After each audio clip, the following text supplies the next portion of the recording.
और ये बड़ी खबर इस वक्त हम आपको बता रखे हैं, कमलनाथ ने नेता प्रतिपक्ष का पद छोड़ दिया है। गोविंद सिंह नए नेता प्रतिपक्ष होंगे।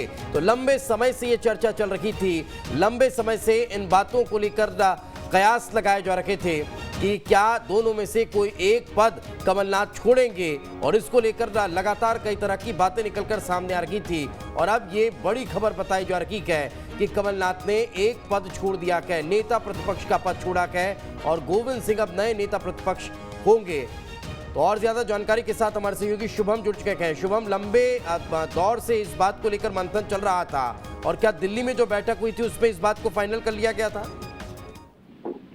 देखिए दीपेश, हाल ही में हम इस बात की कवायद देख रहे थे, और कुछ ही दिन पहले जब नेता प्रतिपक्ष कमलनाथ से भी सवाल पूछा गया था तो उन्होंने यही जवाब दिया था कि मैंने तो कोई पद मांगा नहीं था, मुझे पीसीसी चीफ बनाया गया था 2018 में, और ऐसे में मुझे पद को लेकर ऐसी कोई बात नहीं है कि अगर मुझे रखना ही रखना है, जो फैसला पार्टी हाईकमान करे। और देखिए आखिरकार वही हुआ जो पार्टी हाईकमान ने तय किया, जो सोनिया गांधी ने तय किया कि कमलनाथ नेता प्रतिपक्ष का पद छोड़ दे, गोविंद सिंह को दे, और आखिरकार वही की वही चीज देखी। क्योंकि इस बार के विधानसभा सत्र में भी हम ये चीजें लगातार देख रहे थे। गोविंद सिंह की नाराजगी को हमने बखूबी देखा था कि वो भी चाहते हैं कि कोई ना कोई कम से कम उन्हें नेता प्रतिपक्ष का पद मिले।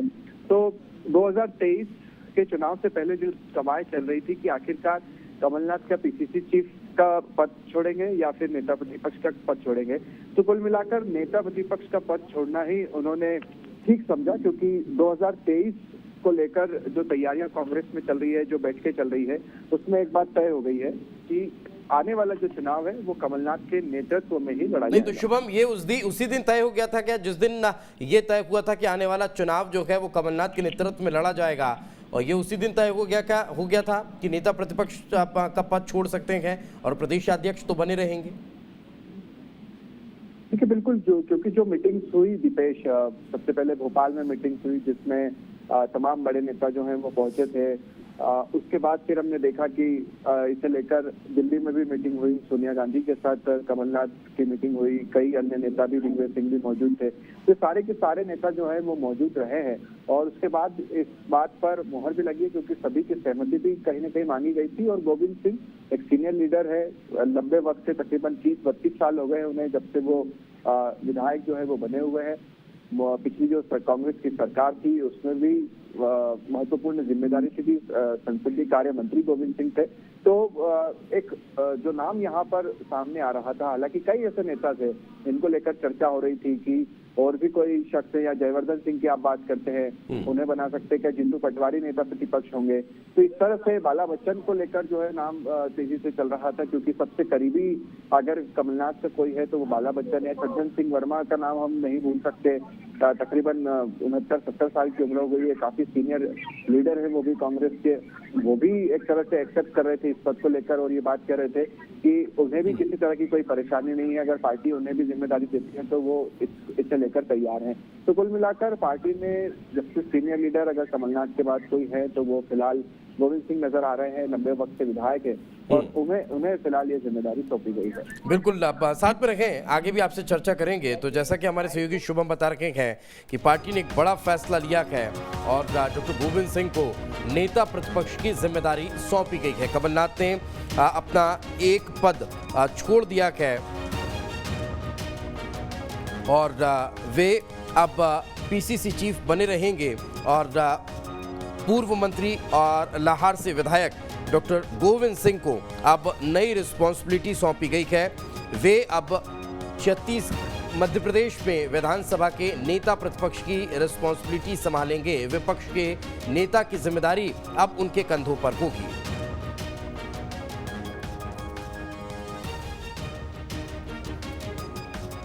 तो लंबे समय से इस बात को लेकर कयास लगाए जा रहे थे कि जल्द ही कमलनाथ अपना एक पद छोड़ सकते हैं, क्योंकि जो बैठकें हुई उन बैठकों में भी इस बात के कयास लगने शुरू हो चुके थे। और डॉक्टर गोविंद सिंह अब पहले से भी, अगर हम पिछले बार का जिक्र करें, तब से वे लंबे समय से नेता प्रतिपक्ष की अब दौड़ में थे, लेकिन एक स्ट्रेटजी के तहत प्लान तैयार करके उन्हें उससे बाहर भी कर दिया गया था। लेकिन संभवतः उन्हीं के इस पद पर काबिज होने की चर्चाएं बहुत ज्यादा तेज थी। शुभम लगातार हमारे साथ बने हुए हैं। शुभम, युवाओं को मौका देने पर लगातार जोर हुआ, बातचीत हुई कि युवाओं को मौका दिया जा सकता है, लेकिन युवाओं को मौका न देकर एक अनुभवी नेता को वापस से नेता प्रतिपक्ष के पद को सौंपना, क्या गुटबाजी को दूर करना एक प्रयास हो सकता है क्या इसके पीछे?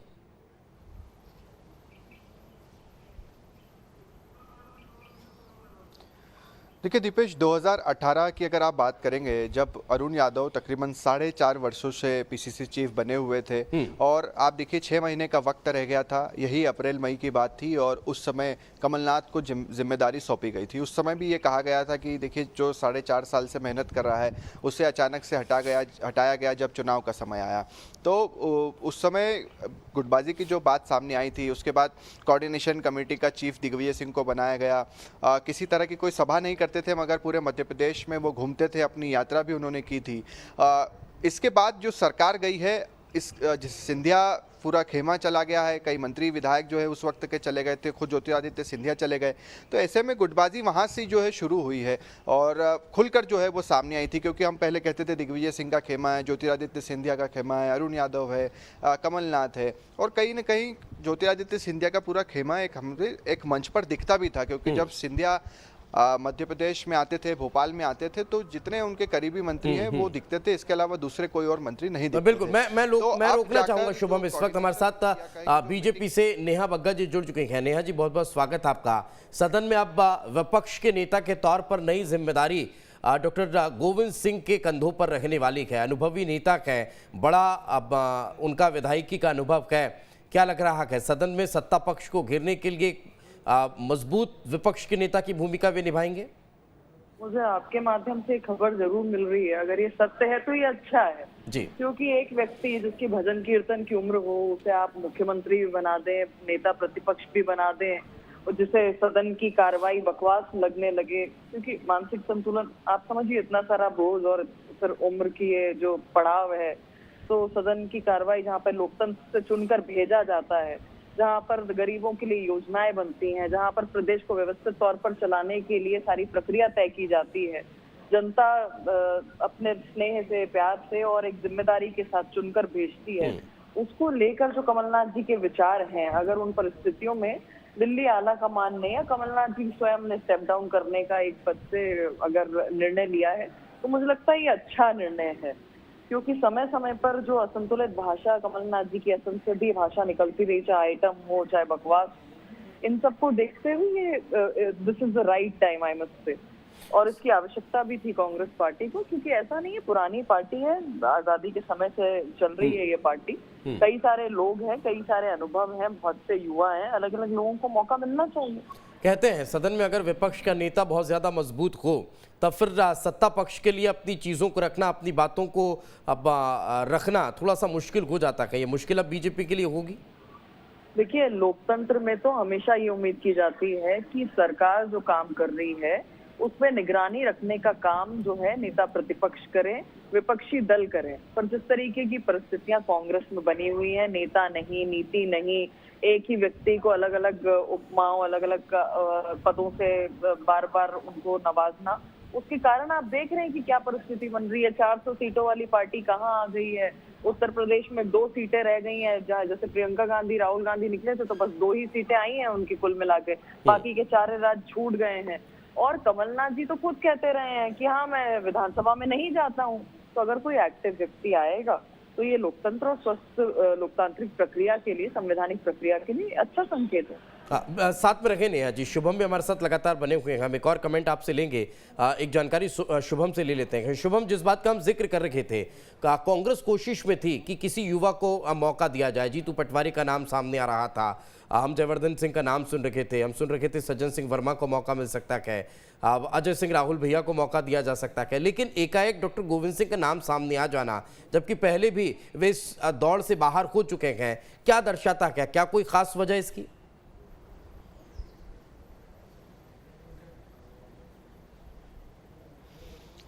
देखिए, गोविंद सिंह की अगर आप बात करेंगे 2018 से ही थोड़ा सा फ्लैशबैक में हमें दीपेश एक बार फिर जाना पड़ेगा, क्योंकि 2018 के बाद जब मध्य प्रदेश में कांग्रेस की सरकार बनी तो कई मंत्रियों के जो नाम सामने आ गए थे, गोविंद सिंह का नाम उस वक्त सामने नहीं आया था, उन्हें किसी तरह का कोई कॉल नहीं आया था कि आपको मंत्री बनना है कमलनाथ जी का या फिर हाईकमान से। उस वक्त भी हम उनके बंगले पर थे, उनसे बातचीत कर रहे थे, उन्होंने कहा था कि अभी तक मेरे पास किसी तरह का फ़ोन नहीं आया है।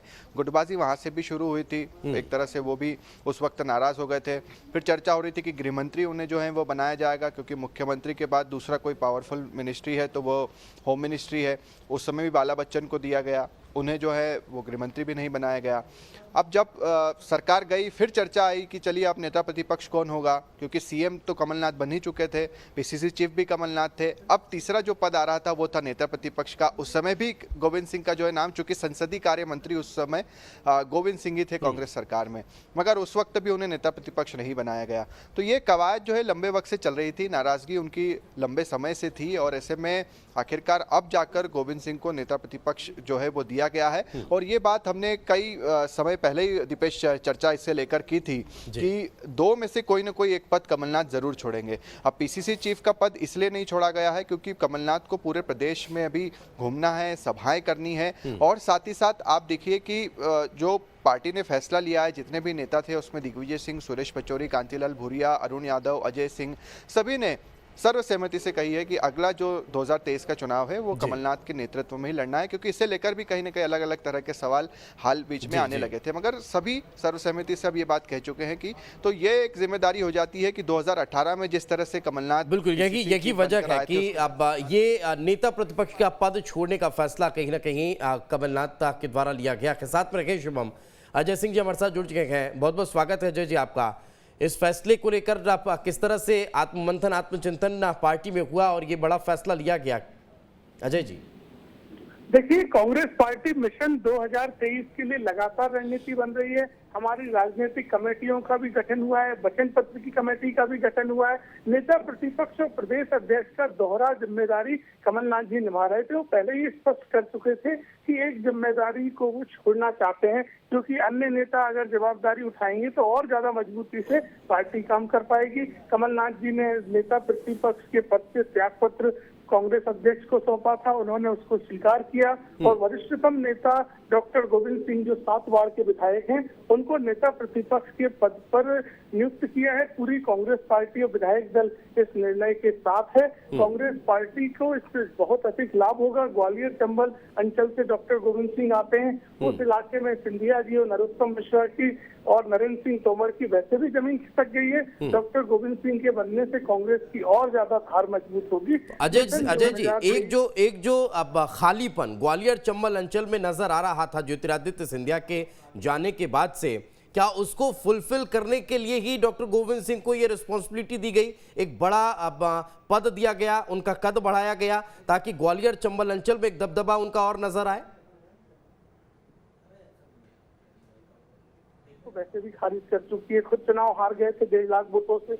उपचुनाव में भी 16 में से 8-9 सीटें भाजपा जीती थी, तो 8 सीटें कांग्रेस जीती थी ग्वालियर चंबल में। तो भारतीय जनता पार्टी सिंधिया जी के आने के बाद भी ग्वालियर चंबल में कुछ नहीं कर पाई, लेकिन डॉक्टर गोविंद सिंह के बनने से ग्वालियर चंबल में और ज्यादा मजबूती कांग्रेस की बढ़ेगी। कांग्रेस के नेताओं पे अत्याचार कर रही है भाजपा ग्वालियर चंबल में, झूठे मामले मुकदमे में फंसाया जा रहा है, उस मामलों को भी कांग्रेस और मजबूती से विधानसभा पे लड़ पाएगी। डॉक्टर गोविंद सिंह के बनने से कांग्रेस को बहुत लाभ होगा। ये मिशन 2023 की तैयारी है, मिशन 2023 की तैयारी। अजय जी साथ में रखें, कमेंट नेहा जी से ले लेते हैं। नेहा बग्गा जी हमारे साथ मौजूद है। नेहा जी, आप अगर हमें सुन पा रही हैं तो अब लगता है कांटेक्ट नहीं हो पा रहा है नेहा जी से। अजय जी, एक और सवाल, युवाओं को मौका देने की बात पार्टी लगातार कर रही थी, चर्चा चल रही थी कि किसी युवा को प्रदेश में मौका दिया जा सकता है अगर कमलनाथ जी कोई एक पद छोड़ेंगे तब, लेकिन किसी युवा चेहरे पर भरोसा न करते हुए एक बार फिर अनुभवी चेहरे को लाना, इसके पीछे की कोई खास वजह? देखिए, कांग्रेस पार्टी में हमेशा नौजवानों को आगे लाया जाता है। हमारी सरकार में लगभग आधे मंत्री ऐसे थे जो 40 और 45 साल की एज से अंदर की उम्र के लोग थे, और महत्वपूर्ण विभाग उन्हीं युवाओं के पास थे।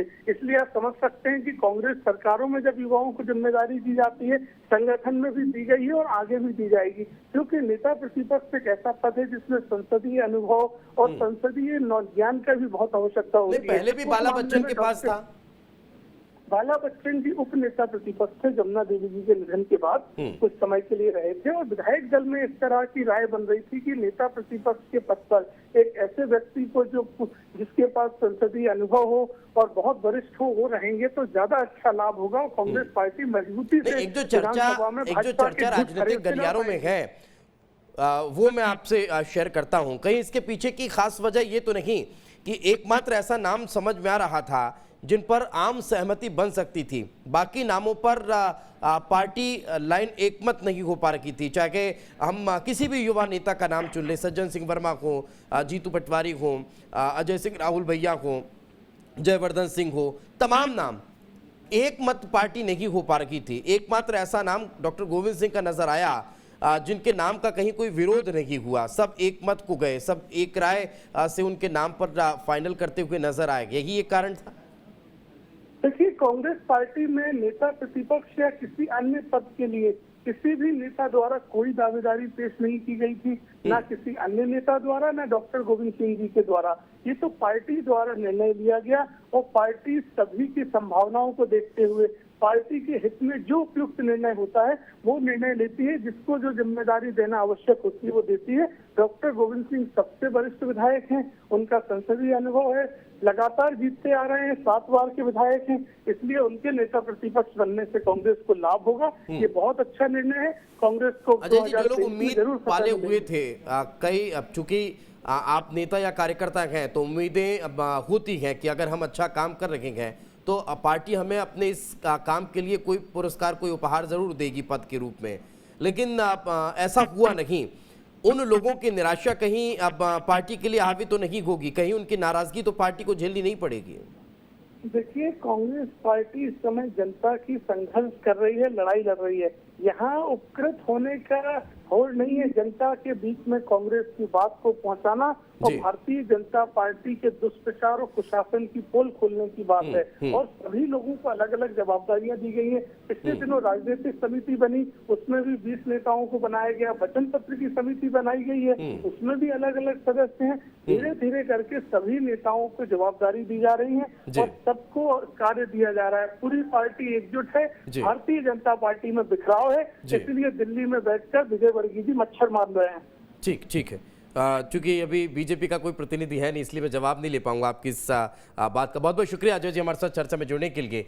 इस वक्त हमारे सहयोगी विनोद हमारे साथ ग्वालियर से जुड़ चुके हैं। विनोद, डॉक्टर गोविंद सिंह के नाम पर मुहर लगाना, चूंकि लंबे समय से आप भी वहां से इस बात को कवर कर रखे थे, आप भी लगातार रिपोर्टिंग कर रखे थे कि ग्वालियर चंबल अंचल में सेकंड लीडरशिप को किस तरह से डेवलप किया जाएगा और वो कौन चेहरा होगा जो ग्वालियर चंबल अंचल में कांग्रेस को मजबूत करने का काम करेगा। तो भिंड, मुरैना और ग्वालियर चंबल अंचल में अब डॉक्टर गोविंद सिंह, क्या आपको लग रहा है कि एक वो जो खालीपन है उसे दूर कर पाएंगे? देखिए, मैं बता दूं कि डॉक्टर गोविंद सिंह ग्वालियर चंबल अंचल में ही नहीं बल्कि प्रदेश में कांग्रेस के वरिष्ठ नेताओं में शामिल हैं और ऐसा नहीं है कि वरिष्ठ नेता होने के नाते उन्हें जिम्मेदारी मिली है। वरिष्ठ नेता तो हैं ही, वो एकमात्र ऐसे नेता हैं पूरे प्रदेश में जो ज्योतिरादित्य सिंधिया के खिलाफ खुलकर ताल ठोकते हैं। बिल्कुल। ज्योतिरादित्य सिंधिया ग्वालियर चंबल अंचल का एक बड़ा चेहरा है, बड़े नेता है। कांग्रेस में जब तक रहे तब तक एक छत्र उनका राज चलता रहा। बीजेपी में जाने के बाद भी ज्यादातर सिंधिया राज घराने के इर्द गिर्द ही घूमती है। ऐसे में सिंह का नेता प्रतिपक्ष बनना वाकई में ज्यादा जरूरी था कांग्रेस के लिए, क्योंकि इस अंचल में कांग्रेस काफी कमजोर हो गई थी और पार्टी एक ऐसे चेहरे की तलाश प्रदेश में जो कांग्रेस को मजबूती दे सके ग्वालियर चंबल में। तो आखिरकार जो फैसला किया है कांग्रेस पार्टी ने कि गोविंद सिंह जो लाहौर से विधायक हैं, 7 बार के एमएलए रहे हैं, दिग्विजय सिंह की सरकार में पहले मंत्री रहे, उसके बाद कमलनाथ की सरकार में मंत्री बने। सिर्फ इतना ही नहीं बल्कि वो डाउन टू अर्थ के नेता हैं। कह सकते हैं कि नगरपालिका से उन्होंने अपनी राजनीति की शुरुआत की थी, उसके बाद विधायक बने, विधायक से मंत्री बने। तो इस अंचल में लोगों को जोड़ने का काम बेहतर तरीके से वो कर सकते हैं और इसीलिए पार्टी ने उन पे ये भरोसा जताया है। जब जब गोविंद सिंह से सिंधिया के बारे में अक्सर पत्रकारगण या मीडिया सवाल करती है तो हमेशा वो सिंधिया के विरोध में ही बोलते हैं और शायद उनको ये इनाम के रूप में मिला है। गोविंद सिंह का नाम 2018 विधानसभा चुनाव के पहले भी नेता प्रतिपक्ष के रूप में चला था, लेकिन उस समय बन नहीं पाए थे, किसी कारण बस सहमति नहीं बन पाई थी। अब बन गए हैं तो देखते हैं कांग्रेस पार्टी के जो मकसद है उसमें वो कितना खरा उतरते हैं। बिल्कुल बिल्कुल। बहुत बहुत शुक्रिया विनोद हमारे साथ चर्चा में जुड़ने के लिए। शुभम हमारे साथ जुड़े थे। शुभम, आपका भी बहुत बहुत शुक्रिया। अब